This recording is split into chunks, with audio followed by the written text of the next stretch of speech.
So pupunta tayong McDo. Ito, ang dami nating kasama, mga boys of Bilibid. So tatambay sila doon. Tapos i-feature na natin si Boy Tampal, yung motor niya. Nasali sa Apex. Ayan si Boy Tampal. Nako, grabe yung motor niya, oh. Grabe, nakakatakot. Nakakatakot tumabi sa kanila.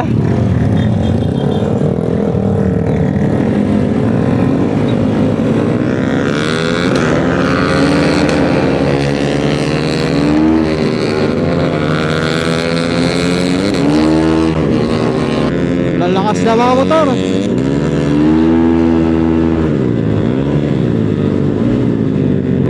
Diba may surprise guest tayo bigla? Biglang na dyan si Boy Tampal. Actually nag-chat na siya akin to kaninang afternoon. Afternoon ba yun? Tapos nagtatanong kung may event pa daw. Sabi ko oo. Tapos tinanong ko kung pupunta. Hindi daw umuulan. Pagdating ko nandun bigla. Loko-loko talaga eh.